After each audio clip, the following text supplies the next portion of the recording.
ಇದು ಹೋಲು ತನ್ನಿಂದ ತಾನೇ ಮುಚ್ಚಿಕೊಳ್ತಾ ಬರುತ್ತೆ. ಇದು ಕ್ರಿಶ್ಚಿಯನ್ ಬೈಬಲ್. ಇದು 1865 ಪ್ರಿಂಟ್ ಆದಂಥ ಪುಸ್ತಕ. ಫಸ್ಟ್ ಕನ್ನಡ ವರ್ಷನ್ ಅಂತ ಹೇಳ್ತಾರೆ. ಬಾದಾಮಿ ಹತ್ರ ಮುಷ್ಟಿಗೇರಿ ಅಂತ ಊರು. ಗ್ರಾಮದೇವಿ ದೇವಸ್ಥಾನ ಜೊತೆಗೆ ಚರ್ಚು ಎರಡು ಅಕ್ಕಪಕ್ಕನೇ ಇದ್ದು ಆ ಸಂದರ್ಭದಲ್ಲಿ. ಗ್ರಾಮದೇವಿ ಅರ್ಚಕನಾಗಿ ಒಬ್ಬ ಕಾಳಪ್ಪ ಅಂತ ಇದ್ದ. ಈ ಪುಸ್ತಕವನ್ನು ಓದ್ತಾ ಇದ್ದ, ಬೈಬಲ್ ಗ್ರಂಥವನ್ನ. ಒಮ್ಮೆ ನಾಗಲಿಂಗ ಸ್ವಾಮಿಗಳು ಆ ಊರಲ್ಲಿ ಸಂಚಾರ ಮಾಡ್ತಾ ಮಾಡ್ತಾ ಘಟನೆ ಆಗತ್ತೋ ಏನೋ ಗೊತ್ತಿಲ್ಲ, ಅದಕ್ಕೆ ಮಧ್ಯದಲ್ಲಿ ಹೋಲನ್ನ ಹಾಕ್ತಾರೆ ನಾಗಲಿಂಗ ಸ್ವಾಮಿ. ಆ ಕಾಳಪ್ಪ ವಿರೋಧವನ್ನು ವ್ಯಕ್ತಪಡಿಸ್ತಾನೆ. ಏನಂತ, ಬ್ರಿಟಿಷ್ ಅಧಿಕಾರಿಗಳಿಗೆ, ಚರ್ಚಿನವರಿಗೆ ಈ ಸುದ್ದಿ ತಿಳಿಯುತ್ತೆ. ಅವರೆಲ್ಲ ಬರ್ತಾರೆ, ಪ್ರಶ್ನೆ ಮಾಡ್ತಾರೆ. ನನ್ನ ಮನಸ್ಸು ಹೋಲಾಕಂತೂ ನಾನು ಹಾಕಿದೆ ಅಂತ ಹೇಳ್ತೀನಿ. ಮನಸ್ಸು ನಿನ್ನ ಮೇಲೆ ಗುಂಡು ಹಾರಸ ಅಂತ ಹೇಳ್ತೀನಿ. ನಮ್ಮ ಧರ್ಮದ ಗ್ರಂಥಕ್ಕೆ ಅಪಮಾನ ಮಾಡಿದ್ಯಾ ನೀನು ಅಂತ. ಅದ್ರ ಮೇಲೆ ಫೈರ್ ಮಾಡ್ತಾರೆ. ಯಾವುದೇ ಗುಂಡುಗಳು ತಾಗೋದಿಲ್ಲ.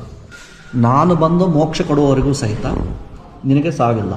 ಕೂಡಿದ ನಂತರ ನಾನು ಮತ್ತೆ ಅವತರಿಸಿ ಬರ್ತೇನೆ ಅನ್ನೋ ಒಂದು ಮಾತನ್ನು ಹೇಳಿ ಹೋದರು ನಾಗಲಿಂಗ ಸ್ವಾಮಿ.